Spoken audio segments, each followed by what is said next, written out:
Shalom, selamat pagi Bapak Ibu Saudara yang dikasihi dan mengasihi Tuhan kita Yesus Kristus. Berjumpa lagi bersama saya Usman dalam program Renungan Harian GKE Resort Pulang Pisau. Pada pagi hari ini, renungan untuk kita diambil dari 1 Raja-Raja pasal 4 ayat yang ke-29 sampai dengan ayat yang ke-34. Dengan tema yang saya berikan, awal yang baik, akhir yang buruk. Bapak Ibu jemaat yang dikasihi oleh Tuhan kita Yesus Kristus, mungkin hampir di setiap kita ataupun jemaat Tuhan itu suka atau pernah menonton film, sinetron ataupun drama-drama yang lain yang ada di televisi kita masing-masing. Kalau kita boleh cermati dari semuanya itu, pasti diawali dengan berbagai masalah, diawali dengan hal-hal yang buruk, hal-hal yang tidak baik, bahkan semua hal-hal yang mungkin saja itu menyedihkan, itu terjadi di awal-awal. Namun mungkin di episode akhir biasanya itu pasti diakhiri dengan hal-hal yang baik ataupun yang mendatangkan sukacita biasanya, seperti itu, sesuatu yang baik lah di akhir film atau di akhir daripada sinetron biasanya. Pasti dia akhirnya akan berakhir baik pada intinya. Nah, Bapak Ibu Saudara yang dikasihi oleh Tuhan kita Yesus Kristus, dalam pembacaan kita pagi hari ini bercerita tentang kebesaran Salomo yang memiliki hikmat yang begitu luar biasa yang diberikan oleh Tuhan. Kenapa diberikan oleh Tuhan hikmat? Karena Salomo itu memintanya hikmat, bukan kekayaan. Namun pada akhirnya pun kekayaan pun dimiliki oleh Salomo sebagai raja ketiga bangsa Israel setelah Raja Saul dan Raja Daud ayahnya. Salomo terkenal dengan hikmat, terkenal dengan luas kekuasaan kerajaannya, batas kekuasaannya yang begitu luas. Dan Salomo juga raja yang membangun bait suci, di mana itu sebagai lambang ataupun sebagai sesuatu yang membanggakan bagi bangsa Israel. Nah, Raja Salomo di awal-awal ceritanya kita melihat ia melakukan segala sesuatu yang baik. Ia meminta petunjuk kepada Tuhan, yaitu ia meminta hikmat kepada Tuhan. Dan oleh karena hikmat itu ia boleh memimpin ataupun mengambil keputusan-keputusan itu dengan benar. Namun beriring berjalannya waktu, Salomo karena hikmatnya ia mempertambahkan daerah kekuasaannya dan semakin banyak negeri-negeri yang ia taklukkan, dan semakin besar dan semakin terkenallah Salomo di berbagai penjuru negeri yang ada di sekitarnya. Nah, Bapak Ibu Saudara dikasihi oleh Tuhan kita Yesus Kristus, dari cerita Salomo ini kita belajar bahwa Salomo mengawalinya dengan baik. Namun dalam perjalanan waktu yang dijalani oleh Salomo itu tidak begitu baik. Salomo jatuh ke dalam dosa, dan ini yang akhirnya membuat ia hancur dan juga kehancuran daripada Israel itu sendiri, sampai kerajaan terbagi menjadi dua kerajaan. Awal mulanya adalah karena tindakan dan keputusan-keputusan yang pada akhirnya salah yang diambil oleh Salomo.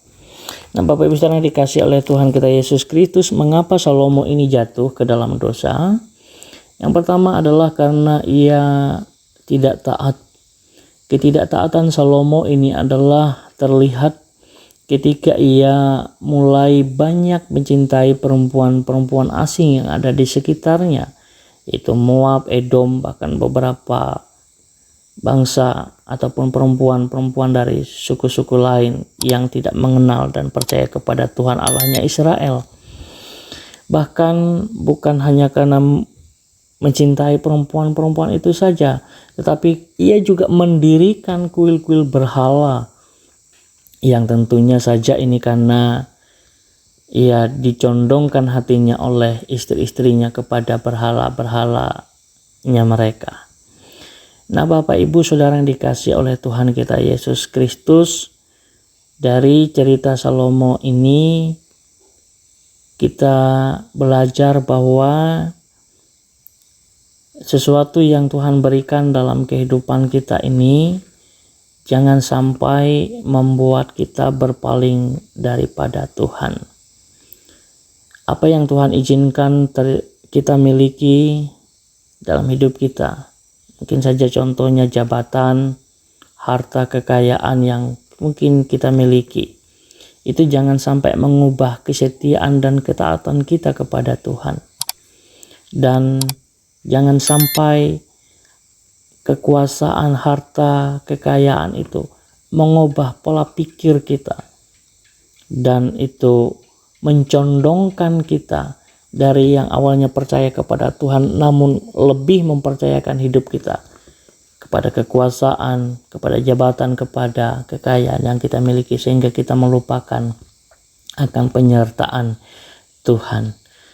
Bapak Ibu saudara yang dikasihi oleh Tuhan kita Yesus Kristus, mari kita mengawali hidup kita bersama dengan Tuhan dengan baik. Mari kita juga mengakhiri kelaknya nanti, kita akan mengakhirinya dengan baik pula. Jangan sampai kita melakukan apa yang seperti yang dilakukan oleh Salomo. Ia mengawalinya dengan baik namun mengakhirinya dengan buruk. Perbedaan antara Raja Daud dan anaknya Raja Salomo adalah Daud pernah melakukan kesalahan dengan mengambil istri dari Uria menjadi istrinya dan merencanakan sesuatu yang jahat sampai kematian Uria terjadi. Namun ia sadar akan kesalahannya dan ia berpaling kepada Tuhan. Namun Salomo dengan segala yang ia miliki, hikmat yang begitu baik, hikmat yang sangat luar biasa, dengan kekayaan, dengan kekuasaan yang miliki, ia tidak menyadari kesalahannya, ia tidak berpaling kepada Tuhan. Bahkan Alkitab tidak menjelaskan dengan pasti, dengan terperinci, apakah Salomo ini sempat bertobat. Namun ada beberapa bukti bahwa ia tidak bertobat adalah ia tidak menghancurkan kuil-kuil yang ia bangun untuk para istrinya, kuil-kuil dewa-dewi, kuil-kuil untuk penyembahan berhala itu tidak dihancurkan.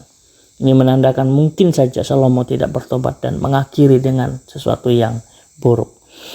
Nah, Bapak Ibu saudara yang dikasihi oleh Tuhan kita Yesus Kristus, mari kita tetap bersyukur kepada Tuhan dengan apa yang kita miliki.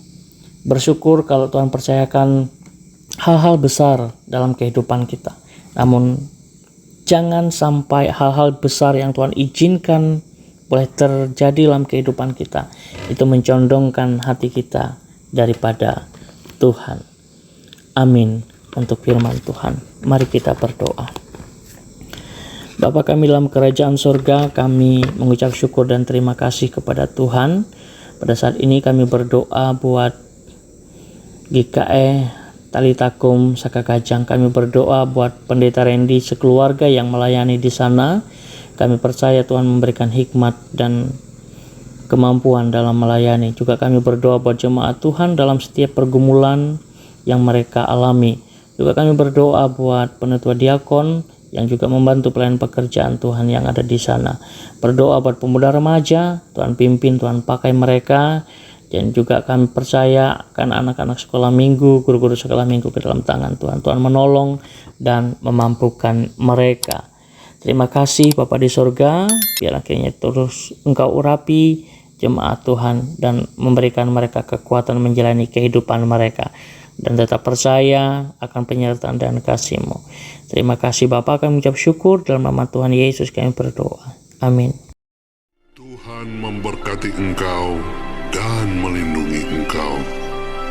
Tuhan menyinari engkau dengan wajah-Nya dan memberi engkau kasih karunia. Tuhan menghadapkan wajah-Nya kepadamu dan memberi engkau damai sejahtera.